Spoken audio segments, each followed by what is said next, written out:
Hello, and welcome back to this episode of the Lineage podcast. On today's episode, we'll finish off the 1960s. That'll include talking about funk a little bit more and kind of wrapping that up. And we also get a little bit into our first rap or hip hop influences. And to start off, I'm just going to briefly talk about the terminology there in 1964. Wrap up that year. It's been a long year on the timeline with a couple entrances, a couple of entries, is what I meant to say. So the terminology is the British invasion, and I feel like I've referred to it forever on these episodes. Starting probably with R&B, I would imagine, or maybe even blues. Actually, I guess is probably when I first brought it up.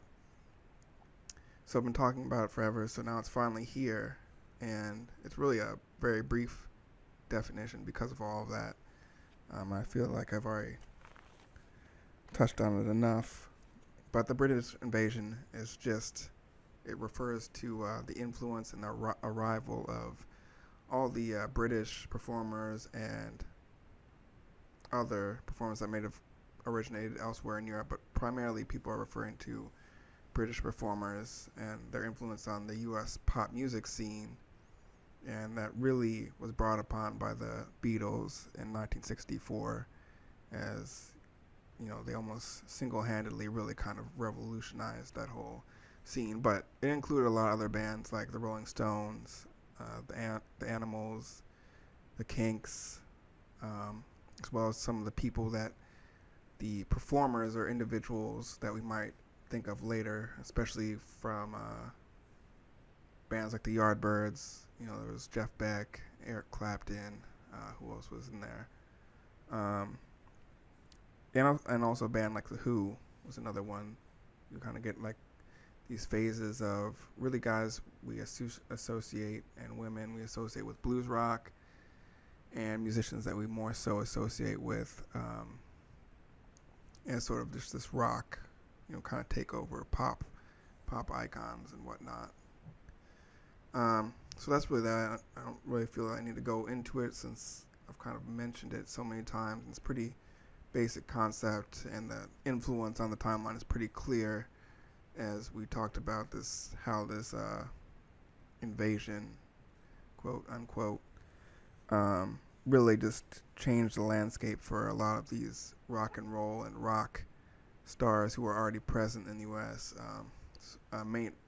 specifically the black rock and roll musicians who were still kind of remaining from that rock and roll era, and how that kind of, even though that these musicians coming into the U.S. were influenced by them, it kind of shifted the market, but it seemed like that market was already shifting anyways, but that certainly changed it and kind of closed that chapter. But interestingly enough, though, the first artist that we'll talk about on this timeline really made his name in the UK, but he is from the US, and the first entry on the timeline is because he joined up with Little Richard's band around 1964 for about a year. He joined the band The Upsetters, which I briefly spoke about when I talked about Little Richard, just because it was sort of important. That time period was sort of important to the development of funk music, and of course, that also had an influence on Jimi Hendrix and his inclusion of sort of that funk sound and the development of that throughout his brief music career. And so that is the first individual on the timeline, Jimi Hendrix, and he's an interesting one because I'm not sure you necessarily give him credit for originating any of these genres per se. He definitely has his own style completely, but he's an interesting person because he just kind of pops up here and there along the timeline, with Little Richard, and just kind of the way he fused all this together. And of course, he pops up again with a British invasion as he kind of not with the initial wave, but later he kind of makes his name in the UK and continues to move in a way of popularity during that sort of rock, psychedelic-ish movement that kind of went on with this freedom movement. Kind of got swept up in that in 1967. But we'll talk about that a little bit more. But to start off, Jimi Hendrix, originally known as James Marshall Hendrix, was known for a lot of innovations on electric guitar, namely the sound effects, just that rock electric sound that was unique to him. He also was very innovative in just the genre itself, coming up through the blues, R&B, rock, funk, just his songwriting, and of course his showmanship was a huge component of that as well, which I think some people might know him the most for, is that showmanship, especially during that era. And I think now that time has passed, people give additional credit to him for some of these other innovations like songwriting that maybe were more overlooked just because people were just trying to digest the sound that was the sound and show that was emanating from him and his band at the time. And as a child, he was known for his creativity and interest in science fiction and visual art. Apparently, he had success, as much success as I guess you can have as a child in school, with some of the art that he made. It was very clear, he was interested in science fiction, read a lot of science fiction books, and it definitely comes out in his music, so that's why it is included or added in this little bio here, just because it did certainly come out in sort of one of the reasons his music was characterized, besides the cultural movement, but one of the reasons his music was kind of characterized as psychedelic, because it didn't really fit other categories as far as the sound and the lyrics that I was writing about. It was kind of, very fantasy, very dreamy, and very scientific, science fiction-esque, sci-fi-esque, with some of the themes that were going on there. His mother passed away at a young age, and he had a pretty unstable upbringing. His brothers and his other siblings, were in and out of foster care. I don't believe that Jimi spent very much time in foster care, but most of his siblings, were shuffled around quite a bit. His first guitar that he got was a cigar box. I think we've brought up cigar box type guitars, or different, sort of handmade guitars, where you kind of string strings across the cigar box and make a neck out of something, and you have your kind of a guitar, guitar-like instrument. And then he got a ukulele, and finally he got a acoustic guitar, I believe with the help of his father, worked with his father on occasion. And one of the things that I think is pretty well known about him is he was a left-handed player, and he would then restring the guitar. He would restring right-handed guitars, so the strings were in the right order when he was playing them left-handed. And he ended up doing that for his entire career, which is interesting. I mean, his career was pretty brief, but at that point, I would think that there were left-handed guitars out, and certainly at his height of his career, he could have certainly had them made at the very least. I'm trying to think of other left-handed guitars during that time period. But, one way or another, it could have happened, but that kind of became a part of his signature style and sound, just because of, especially considering that he played a Um, the Fender Stratocaster, all those Fender guitars, of course, had like those inline neck um, headstock setup. So, you know, you can argue that may have impacted the sound a little bit more than if it was a different type of guitar, like a Gibson or something like that. Um, you know, I think it's a little bit debatable, but if you look into it, there are different theories about how that may have impacted the sound here and there. He was definitely interested in the blues early on, blues artists like Elmore James and John Lee Hooker. And in the 1950s, he began playing in local bands in Seattle, which is where he grew up in the Seattle area. And he dropped out of high school and joined the Army. And the story goes as he did this to avoid jail time because he got caught with some other people riding in a stolen car. So that's the story that, he was able to choose the Army to avoid jail time. And so he was in the Army. He was part of the 101st Airborne. And he was there for about a year, maybe almost two. It kind of varies, the stories. I have never been able to confirm exactly when that was or what it was, the length of time. And after that, he ended up playing in Nashville with a bassist he had met in the Army named Billy Cox, who we'll hear again about later on. And the band was called King Casuals, and they played at other venues, and in what we talked about earlier back in the timeline, which was referred to as the Shetland Circuit at the time, also known as the Urban Theater Circuit.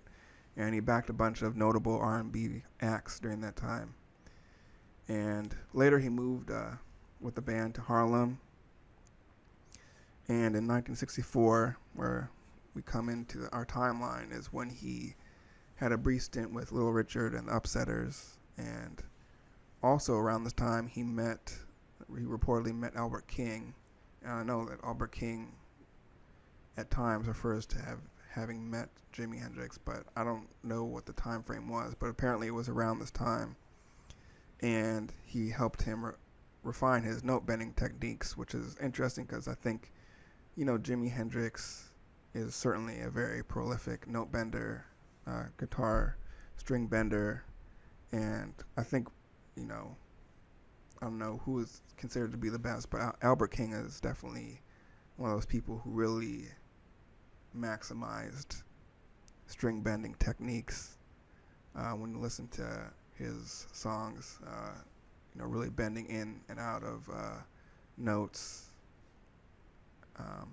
And it's interesting because you look at him and then you look at sort of that lineage with, if Jimi Hendrix kind of followed in, then you think of another prolific string bender like Stevie Ray Vaughan, also kind of working with Albert King for a significant amount of time.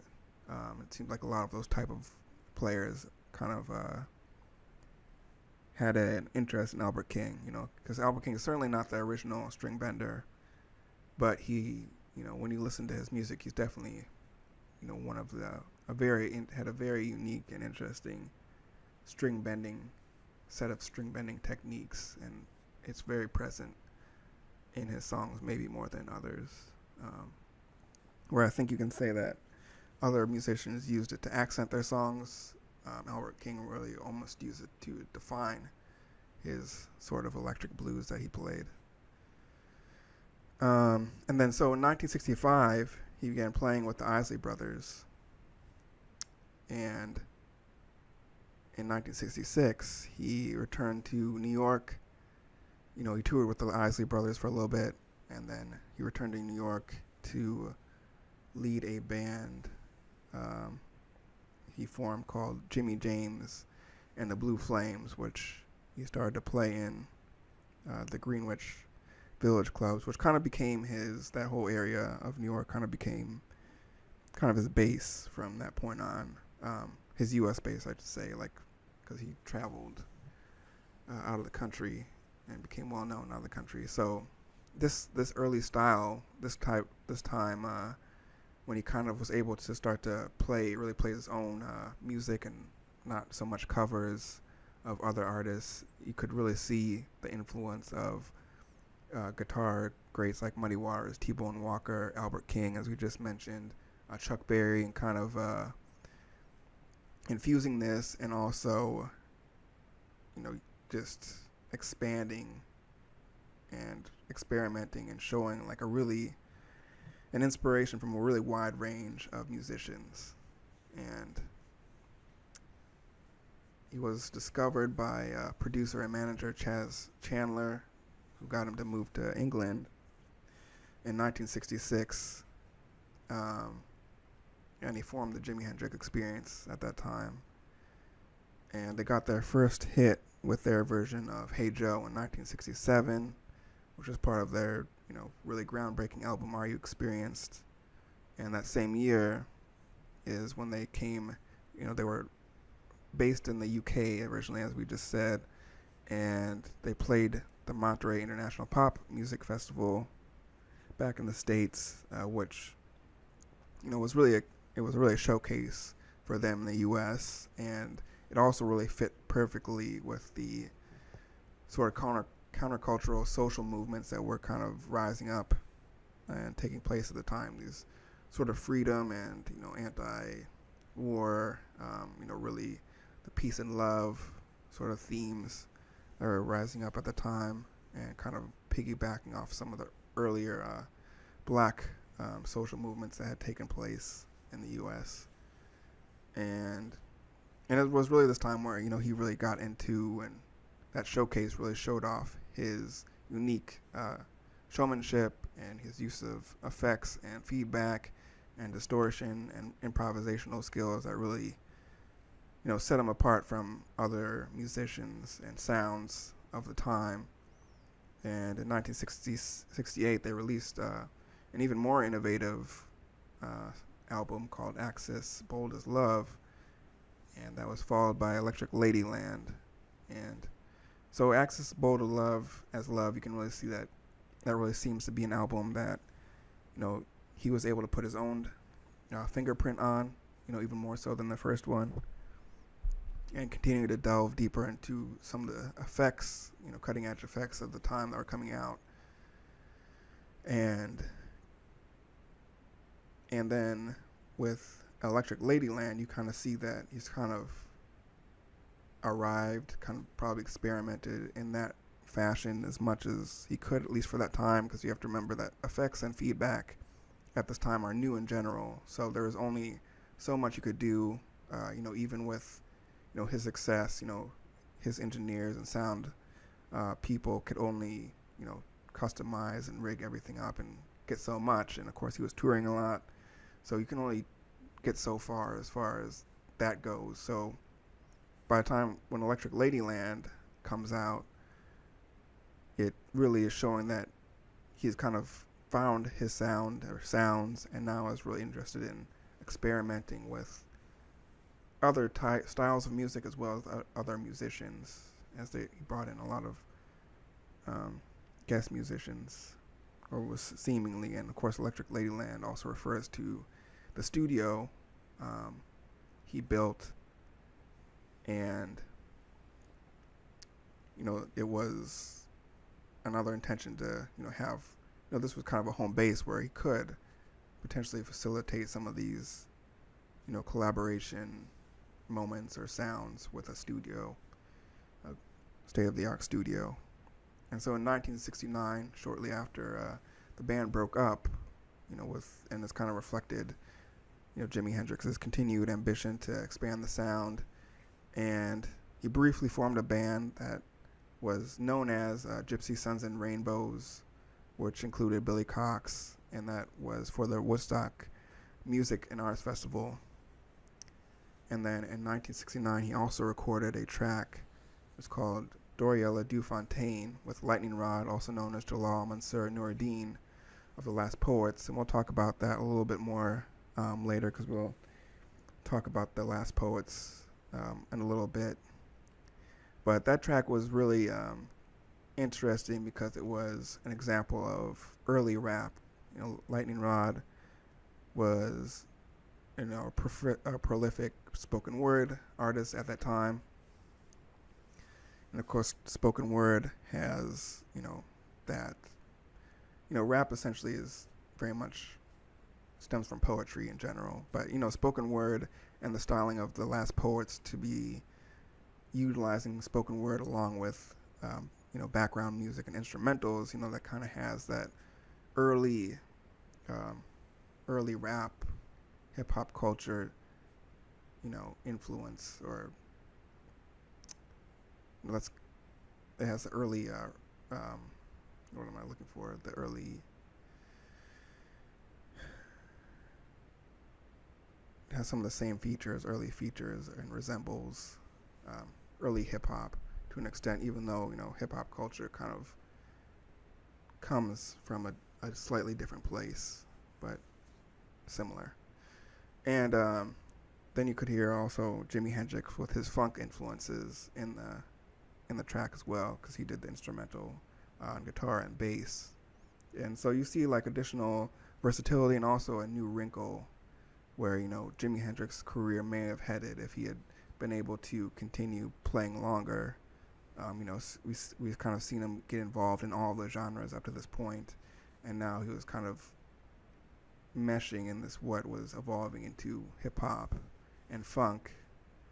And you can also see Hendrix had many collaboration with those musicians who are in that side of soul funk area, like Sly Stone was a major one, and a lot of his late recordings were heavily funk influenced. You could hear it there. And one interesting thing is, I think a lot of people would wonder, well, I wonder at least, what would have happened to Jimi Hendrix sort of perception if he would have been around when like Soul Train came out, the show. Just because it showcased so many black musicians who were kind of representative of the, sort of black over and below black music genres. And Jimi Hendrix is, of course, most often put in the rock genre and doesn't really, isn't necessarily associated with black music, even though, he collaborated with those musicians, and, his early beginnings were very much in like this R&B, very steeped in the blues, and ended up, kind of going over to Europe and really getting put into this blues rock, sort of British invasion almost sound. And he certainly did go that way more than other black artists, well-known black artists, but it's also just interesting because the whole time he definitely integrated all of that sound into his sound. He always played blues numbers. He would always have a blues number in his concerts or his albums, and so it was all there. It just kind of was in addition. But as I've talked about a little bit before, with the radio, it was very hard for artists to kind of be multi-genre, to be part of more than one genre, just because radio stations really played, unless you were just known as a pop artist. Pop artists really have to kind of oblige this sort of commercial sound, that hot sounds of the time. But within that, you are able to kind of move around a little bit more than if you're, specifically put into an R&B category or some of these other specific genre categories versus, or the rock category. You are able to be a little bit more. But if you listen to someone like Jimi Hendrix, his music was pretty heavy. It sounded like rock, generally speaking, and especially, the songs that the radio is going to play is going to be singles, and most of the singles off of his albums that were played were usually more rock oriented, not necessarily the blues numbers or some of these other numbers that were on his albums that may have appealed to different audiences. It was definitely marketed towards one station or type of station. And so it was difficult at the time to really umbrella and branch out. Where now I think, if you think about modern like streaming options or just the ability to access different music by an artist, not just the single that would have been put out or would have been known by most because it was put out on the radio. You at least have an ability to really, if the artist plays different types of music or different genres, even with one album, you can kind of see that, or it would, or maybe that song wouldn't even be referred to you or recommended to you. It's no longer that the whole album fits in a genre. The way things are categorized and organized, it's almost by individual track. So if a artist plays a little bit of jazz and R&B, that track will, be labeled R&B or rock or jazz, not necessarily the whole album as it was before. But yeah, it would have been interesting to see, I think, if he would have been around longer, number one, to see, based on just who he's collaborating with, if that would have put him in a different light, or also if, he would have been featured on a show like Soul Train, and kind of, if that would have changed the way the black community kind of perceived him. But, regardless, really important to this timeline and black American music in general. So after Woodstock, the band that we talked about was eventually refined into the Band of Gypsies, which was basically the same band, except it was a trio with Billy Cox and Buddy Miles on drums.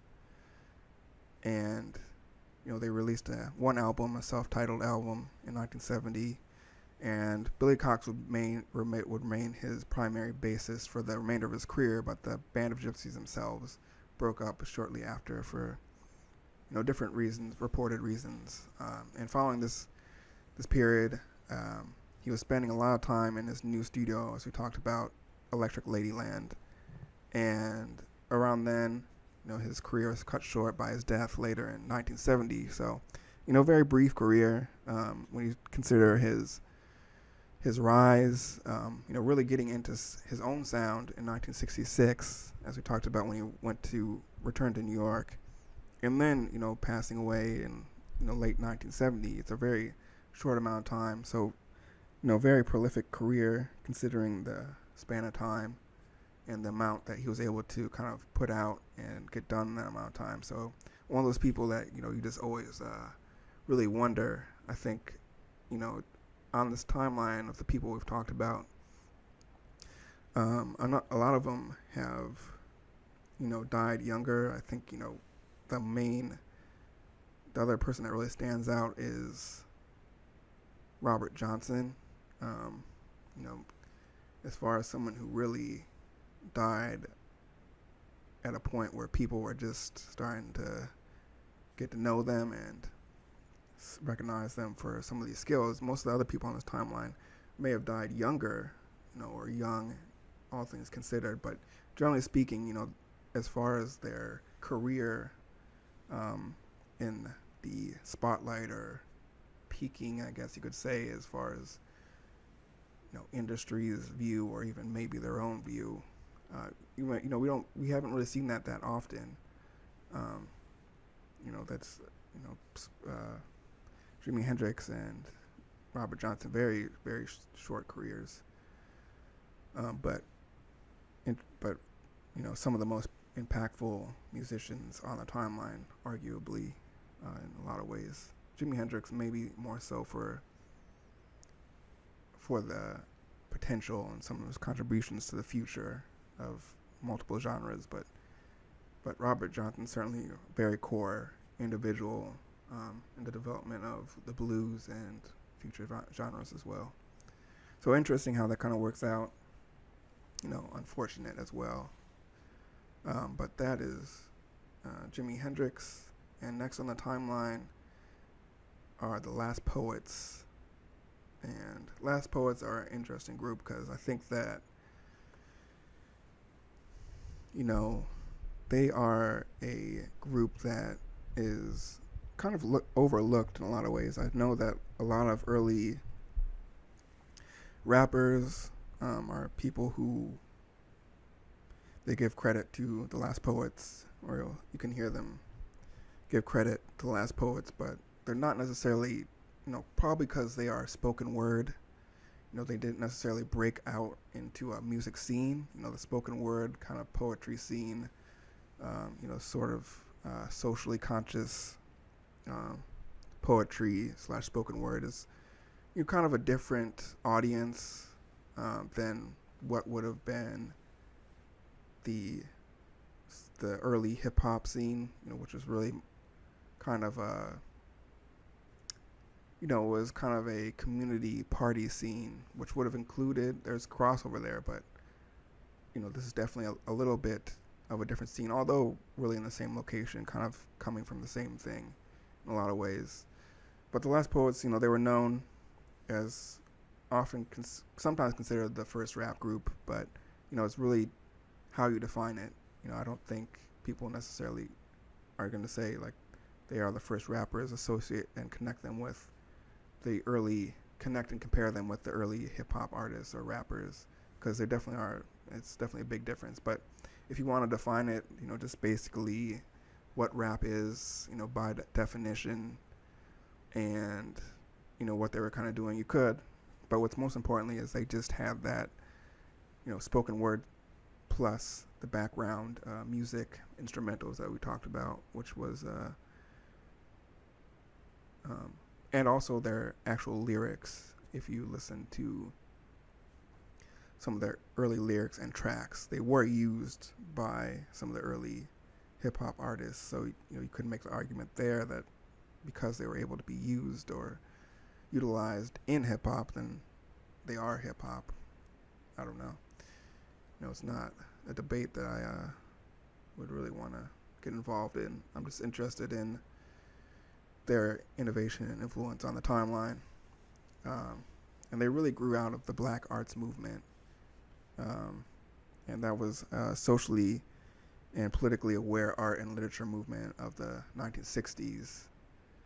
And they first performed in Marcus Garvey Park in Harlem, New York.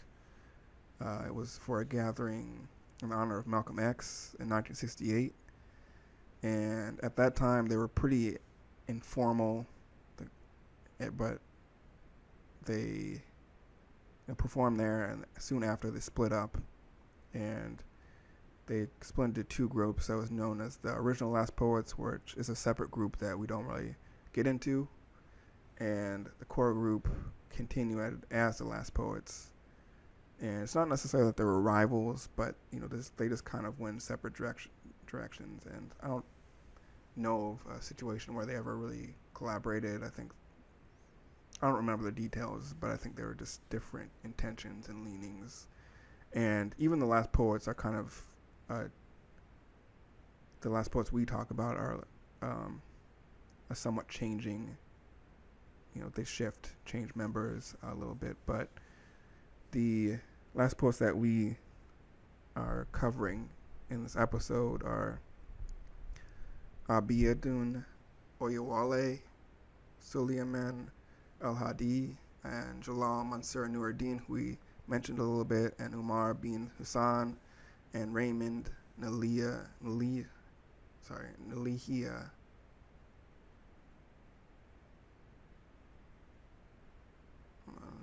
I spelled his name wrong in my notes, I just realized.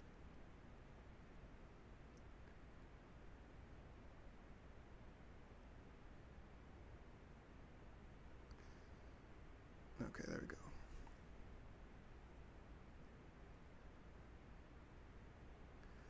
And Raymond and Elijah Hurry.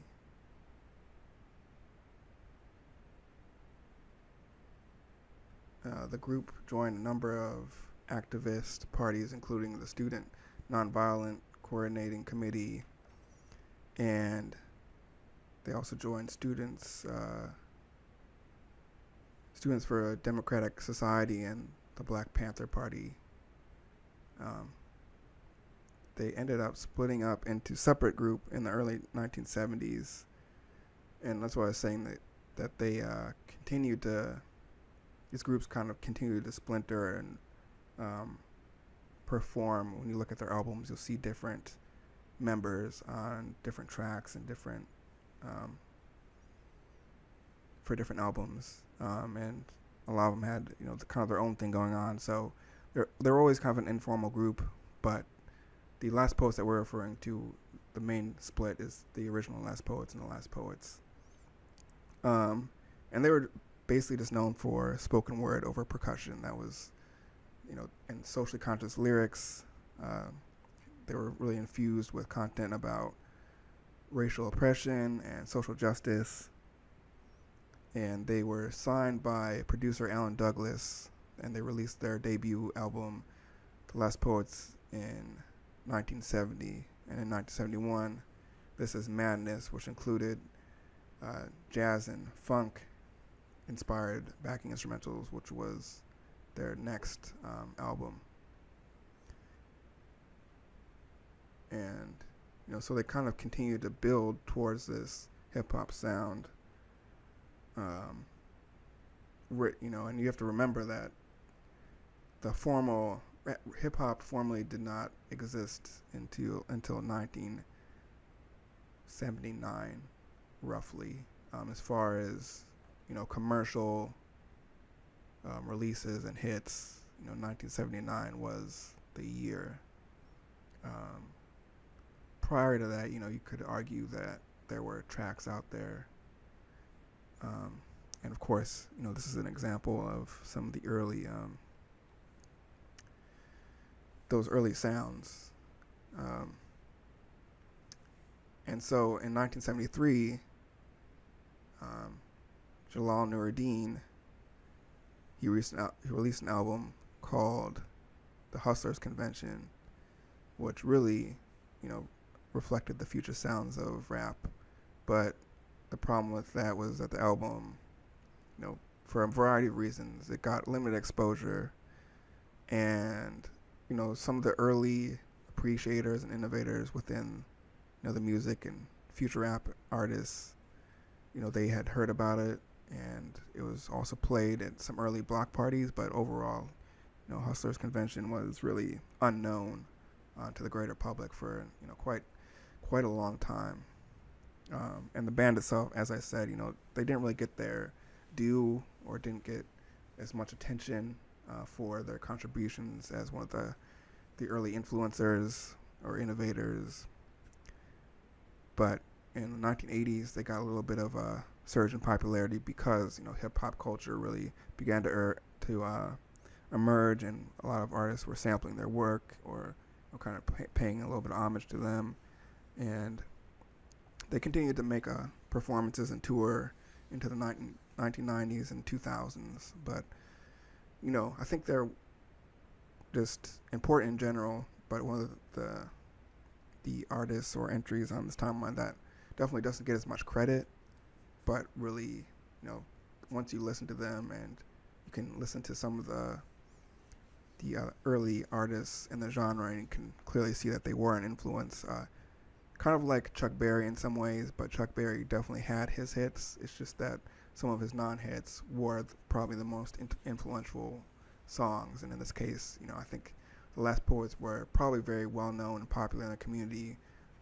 Similar to some of these other artists, it seemed like maybe they sacrificed some of the potential commercial success for, social causes, aligning themselves with groups that were not necessarily popular on, all avenues, taking issue with some of the black issues facing the community. So, they kind of sacrificed that to a certain extent. However, I think for a spoken word group, they still are probably one of the better known historically because of that connection and contribution to hip hop. So it's kind of a, kind of look at both ways as far as, how much credit they got relatively to, what they should have got, I guess. I don't know. But that's the Last Poets. Interesting if you want to take a deep dive. There's a lot of different aspects, as far as their contributions politically and socially, as well as their actual music and some of their individual careers. If you haven't heard the Hustlers Convention. I would definitely check it out. I know it's on the timeline, so it should be on the website at some point. It's actually something that is not the easiest to get the full version of. It's a whole album, so I don't know exactly how that's going to work out. But one way or another, you should definitely check out Hustlers Convention if you haven't, as well as some of their early works, because you can clearly see the connection to hip hop. And so last on the timeline, interestingly enough, is the Meters, who we've already talked about funk a good amount, and they are really, one of the originators of funk. So it's interesting that we're kind of talking about them later on, but it's just kind of how the timeline works out. A lot of these other individuals on the timeline kind of start a little bit before and keep going past. But in the case of the Meters, their highlight really was in this time period where funk was just getting developed, and then kind of broke apart a little bit early on. We'll talk about that in a second. But they were known as the originators of the funk, one of the key originators. I already talked about James Brown Band. We talked about the Upsetters of Little Richard, his band, and kind of there's other key components to that. But when you think about all of those bands, that's kind of forms the core.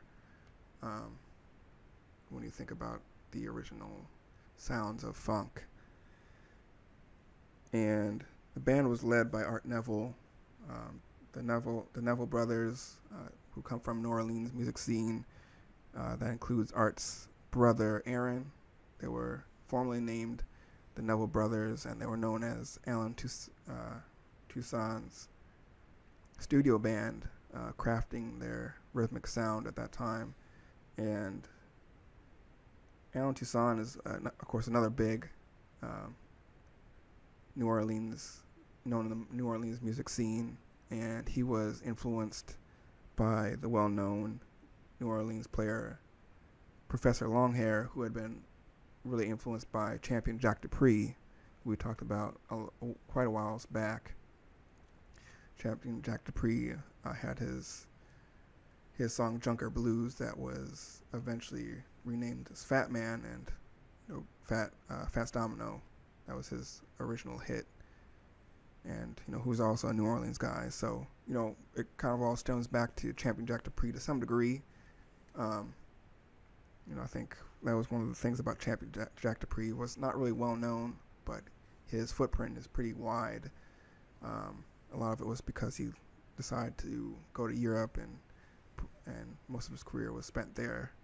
And he's kind of, guy who laid a little bit low as far as the industry. But just to kind of highlight that little bit of lineage right there, and how we get to the Meters and Neville brothers. And the key with the Neville brothers and the Meters is they always had kind of this focus on rhythm. It went ever since they started playing together, going back to high school. They were known as the Hacketts. They recorded Mardi Gras Mambo, which was kind of gained a following in the R&B community. And then in 1969, Art Neville formed the Meters, and they had a sound focus that was shaped and resembled like Sly Stone. And together they put hits together like the Sissy Strut, Look Up Pie Pie, and Chicken Strut, which were all instrumentals. And they continued to support Toussaint's productions during, working on many of his albums, and many of the albums he produced, like Dr. John, Lee Dorsey, Robert Palmer, and Patti LaBelle, including her 1975 hit Lady Marmalade. And they split up in 1977 after they had a disagree with Toussaint and the Neville brothers. They continued to perform together, together and solo, and they collaborate with a bunch of numerous musicians because, of course, they're more known for their instrumental. So you saw a lot of different collaborations, to sometimes with vocalists and other musicians to just, put together, more complete, I guess you could say, performances and songs or iterations of songs. And then in 1989, the band reformed and continued to perform with various band iterations into the 2000s, and they still see them tour today. And so that's the Meters, important funk, especially that New Orleans scene funk. Always have their own thing going on there. They always kind of come back to in the timeline to check in on, where New Orleans is as far as the development of music and contribution to the rest of this whole music timeline. And now that's really it. Pretty straightforward today. Just kind of wrapping up the 90s. I think some brief careers kind of shaped things out a little bit with Jimi Hendrix. Career being brief. The Meters were kind of off and on, and brief career, and more well known as a studio, band than a real touring act that kind of had major hits outside of the few that I named. And the Last Poets, kind of unknown, signed, only had a couple major released albums and had some solo albums, some of the individual members. And, still all of these artists are very important, but as far as their popularity and their success, commercial success, pretty limited. Some because of, career length, and others because of just the situation and how it kind of worked out for them. But all important, I think the British invasion, and kind of, just keep in mind that all of this is going on at this time. So some of the artists that we talked about earlier are still,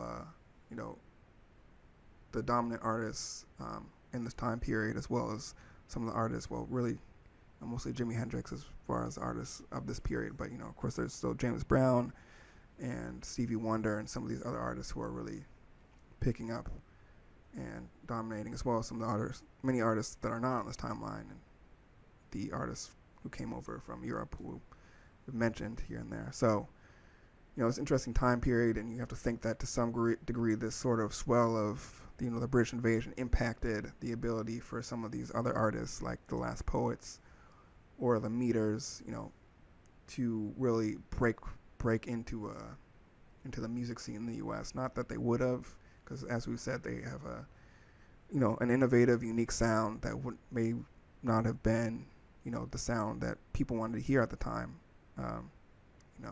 It's hard to say, but you can factor that in a little bit for sure.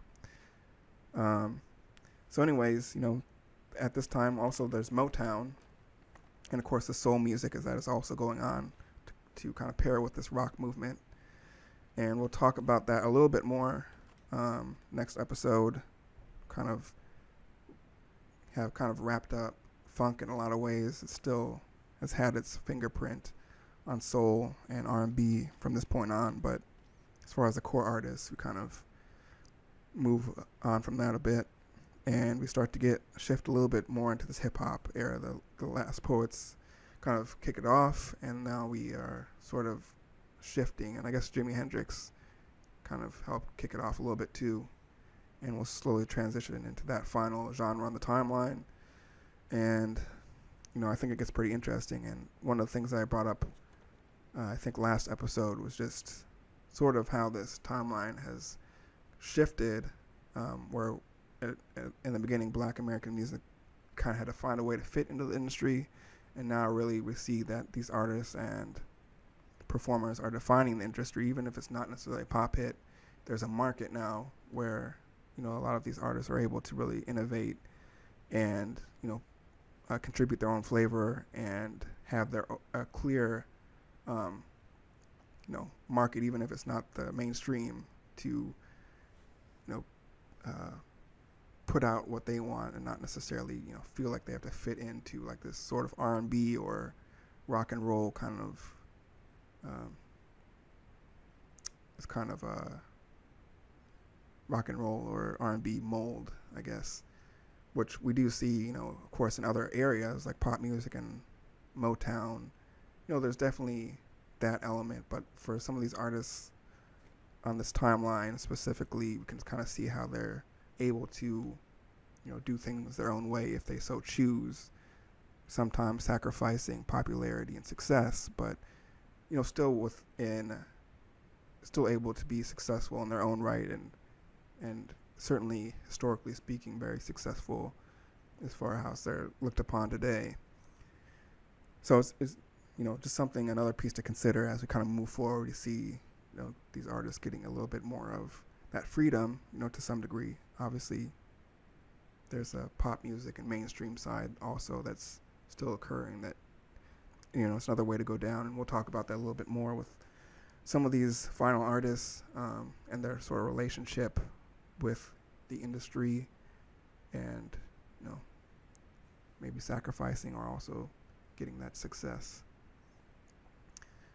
So once again, thanks for listening. I think this episode was fairly brief in comparison, and so we'll get back to it next week.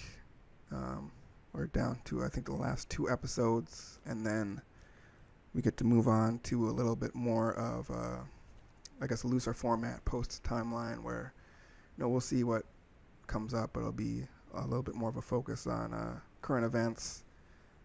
Hopefully get some guests in here, and we can rely a little bit more on listener feedback and some of the issues that you all want to talk about as well and focus on. So that's something I'm looking forward to, but at the same time I'm still enjoying going through the last pieces of this timeline as we kind of wrap things up in 1984.